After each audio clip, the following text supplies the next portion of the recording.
All right, we are joined on Issues and Interviews on Hudson Power Broker by, get this, Mike Lawler, candidate for the New York State Assembly in the 97th Assembly District of New York, which is in Rockland County. Mike, how you doing? I'm good, Kieran. How are you? Real good, real good. You're running in the 97th District of the Assembly. Is that 100% within Rockland County? Yes, it's all included in Rockland County. It's all of the town of Orangetown, where I live, and currently serve as deputy town supervisor, and it's part of the town of Ramapo, where I actually grew up. I went to Suffern High School, so I've actually lived in both parts of the district, the two towns that are included in it. All right, Mike. For those who don't know your background, give us your biography in 100 words or less. Yes, I born and raised in Rockland County. Graduated from Suffern High School in 2005. Went on to Manhattan College. Graduated there. Jasper. Graduated there in 2009 with a degree in accounting and finance. I went to work for the state Republican Party back in 2009. Went on to become executive director of the state party. So through the course of that, got to meet a lot of great folks such as yourself. And went on to run Rob Astorino's campaign for governor back in 2014. I've worked in Westchester County government and here in the town of Orangetown, and currently own my own government affairs and communications firm with a business partner of mine from Jersey. Oh, wow. But you're very humble. You forgot the best part of your education, valedictorian from the business school at Manhattan College, right? I'd have that tattooed on my I was. I was. I don't often highlight that, but yes, I was. Very cool. And Manhattan College, of course, a great school. Manhattan College, actually in the Bronx. That's right. And it originated in Manhattan. In Manhattan. Long ago, because I know Rudy Giuliani went there, Ray Kelly went there, and my wife Mary Jo went there. There you go. A lot of good people went there for sure. Yes. And a little quick story about your name being similar to mine and the pronunciation identical, even though yours is more phonetically correct. When you were the leader of the Reform Party here in New York State, I would get calls and people would say, "Hey, Lawler, you think I could get the Reform Party endorsement? You can't get it." I'm like, "Yeah, sure. What do I care? Knock yourself out." But I think you got the wrong Lawler. But yeah, I'm fine with me. Send me a check. Well, I think it'll be. I know many of your assembly colleagues are very happy to have you there, especially when it comes to debates. So we'll give them a 2-for-1 special. Very good. Next January. Very good, and that's a good segue into your opponent, the incumbent for a long time. She's been in the assembly much longer than me. Yep. I've been there 7.5 years about now. And Elaine Jaffe is your opponent, and you're running against her. Why? What's she not getting done? Well, I think, she's been there for 14 years, as you mentioned, and I've lived in Rockland County my whole life. We have the second highest property taxes in America. We've been shortchanged on school aid for a long, long time. And in this most recent budget, she actually voted to cut school aid to Suffern, Pearl River, and South Orangetown school districts, which is really incredible. Especially in advance of the pandemic, in the middle of it, actually, the budget occurred. So it was really quite remarkable. It's an issue I've actually raised with her directly on school aid. There's, the school aid formula. There's a component of it, labor costs. Rockland County is treated the same as Poughkeepsie in your neck of the woods. Respectfully to Poughkeepsie, I think our labor costs are higher. I think, we're more in line with Long Island and New York City than we are with Poughkeepsie. And, so that's something that shortchanges our schools millions of dollars in school aid every year. And, it's something that she, in the majority, has not fought to change. She voted for the criminal justice reforms that I think made our communities less safe, not more safe. I think there were reasonable ways that you could have addressed inadequacies in our criminal justice system, but to blanketly allow, criminals to just walk free without any bail, is really unconscionable. I think also, obviously, giving personal identifying information of confidential informants, victims, law enforcement personnel to the defendants, is really quite shameful. So I think there are a lot of issues similar to that. She, typically votes with the New York City Democrats on nearly every issue. I've never seen her kind of work across the aisle to find areas of agreement. And I think right now, the time has come for a new voice and new leadership and a willingness to fight on the issues that matter with respect to affordability, with respect to school aid. Obviously, this pandemic is something that has impacted a lot of people. And I think we're only just beginning to see the financial impacts and the impacts that will occur not just on businesses and individuals, but obviously local governments. And I just believe she hasn't been a strong voice for our community. And Rockland County needs somebody who's going to go out there and fight and not just vote with the status quo. It's funny you say that, a strong voice, because since you entered the race back in February, we were in session after that, although we haven't been in normal session ever since then, very much. Right. But she spoke on something. I forget what the issue was, but I said, opponent's speaking. I hardly ever see her in 7 years speak on the floor that I've been been a colleague. So you're right. She hasn't been a big voice. And I'm surprised. Rockland County is copland. You have your local police departments, and you have a large number and a large concentrations of New York City police officers and other police departments from Westchester and around the area, residents of your county. And yet she voted for this very pro-criminal, anti-law enforcement bail reform bill. And bail reform was the number one story of 2020 for about the first 2 months of the year, as it should have been. And now Corona has kind of knocked it off the pages. So I think it's important to remind people, when we get back to normal, we still have to fix this terrible bail reform bill. And those who vote for it really should have to answer to the voters in November. So I'm sure you'll keep reminding everybody that she voted for that. And I will certainly do the same. Absolutely. And I think, the reality is the state legislature should be working to make it easier for law enforcement to do their jobs and not harder.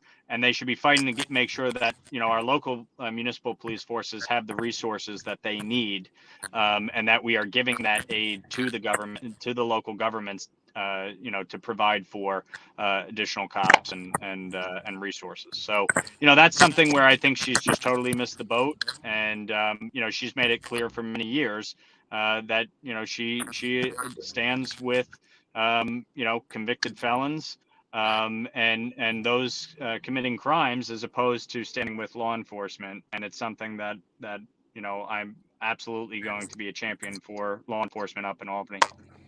She stood with a felonious Speaker of the Assembly for many years when Sheldon Silver was there too. Very close ally of Silver on a lot. Listen, when Shelley Silver is something that has bothered me for many years prior to his arrest.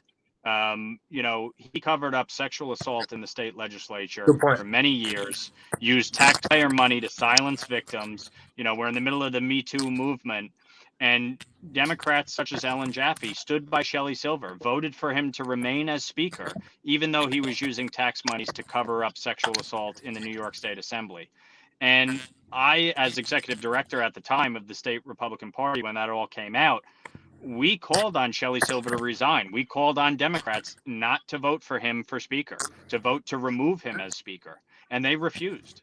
And, so Ellen Jaffe, who has chaired the, Children and Families Committee of the State Assembly for many years, I think it's unconscionable that she would stand by and allow the Speaker of the New York State Assembly to use taxpayer money to cover up rape and sexual assault by members of his staff and members of the legislature, and say nothing about it. It's wrong, and it should have been stopped then, and it wasn't. And it took arresting Shelley Silver to get him out of office. And if you remember, he got arrested, and then he was released. And originally, the Democrats rallied behind him. They had a press conference and everything, and many of his Democrat members attended that press conference. I don't know if Jaffe was there, but none of them originally, even after the arrest, and long before the arrest, before I went to the assembly, we knew Sheldon Silver was a bad guy. And they rallied behind him even after the arrest, which is really unforgivable. Hey, Mike, let's change Listen, gears. Shelley Silver, just to close the point on Shelley Silver, he was one of the biggest obstacles to reform in New York State when Governor Pataki was in office, and even frankly under Democratic governors. Like David Patterson went to court with him over budget extenders and issues like that. Shelley Silver was one of the biggest obstacles to reform, and unfortunately, my opponent voted with him lockstep. On nearly every issue and stood by him as he covered up rape and sexual assault. And again, I think that speaks volumes to character, and I think it speaks volumes to what you put as priorities. And for me, the priority is the people of Rockland County. Yes, amen. And speaking of Rockland County, your county has been hard hit by the coronavirus, COVID-19, and you personally came down with coronavirus a couple weeks ago. Do you mind telling us a little bit about what it was like and how you got through it? Yeah, no, I appreciate you asking that question. I did come down with it. March 20th was my first symptom. I woke up with 102-degree fever. Ooh. So I immediately got tested through a drive-through testing site in Rockland at Good Sam Hospital. And it took less than 5 minutes to get tested, but it took me a week to get the results. So I immediately put myself on home quarantine. But during that time, I experienced a multitude of symptoms. I had a headache. I had a fever every day for 9 straight days. I had congestion. I had a dry cough. I had shortness of breath, shallow breathing, body aches. It was just persistent symptoms for 9 straight days. And my last symptom was March 30th. And I've obviously since recovered, and I'm doing very well. But it's been a long process, and my heart goes out to everybody who's had to endure it, especially the people in our community and across the state and country we've lost. It's really tragic and heartbreaking for so many families. My family also, my grandfather recently had it. He's 84 years old, and he was able to come out of the hospital after 2 weeks, and he's in a rehab facility now, and hopefully every day continuing to progress. But I think one of the most tragic things really has been that families cannot be with their loved ones during this difficult time, and the inability to have wakes and funerals to remember these folks and members of our community. And secondarily, I think one of the things that and there's been some reporting on it in recent days, what has happened in our nursing homes and some of these rehab facilities is really unconscionable. Also up in Massachusetts, you had the issue with veterans, 70 veterans dying in a facility. It's really shameful, and it's something that needs to be investigated. People who had COVID and were infected should have been put in a separate facility. They should not have been put into these nursing homes. And I know some will say, "Oh, hindsight 2020." Common sense 2020. Right. Nobody should have been put in a situation, especially in these nursing homes, where people are stuck there. They're not allowed out. Nobody's allowed in, and you brought the virus in and put it squarely among our most vulnerable population. Yeah, 25,000 deaths in New York State from COVID, and 5,000 of them are in nursing homes. Andrew Cuomo, a notorious micromanager, has his hands in everything. Somehow he didn't know about this policy. He didn't know about the death count. The death count went up 1,700 from nursing homes just yesterday. Really incredible how he can continue to keep his popularity, and why he is turning the investigation around on the nursing homes instead of himself being investigated by these bad decisions, and whether it was obvious that these were terrible decisions at the time, which I think it was. Because I can tell you from participating in these daily state conference calls in my role as deputy supervisor, these are difficult times, and I do believe everybody is doing their best to try and help get through it.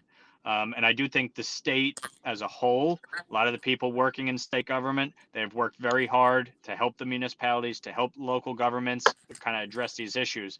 But I really think it's something that it was a bad decision, and it's something that does need to be investigated, and it needs to be addressed, because these were some of the most vulnerable people and unfortunately, they were put in a situation that cost them their lives. Yeah, very And true. It's Hey, Mike, we got to it's leave it something that right needs to be looked there. at. We're coming up on a hard break here, but you can learn more about Mike Lawler's campaign for the assembly, Lawler4ny.com, Lawler, the number 4ny.com, Lawler4newyork.com. Mike, thanks for joining us. Thanks so much, Kieran. Appreciate it. Good stuff. We'll have you back. Good luck in your race. Look forward to it.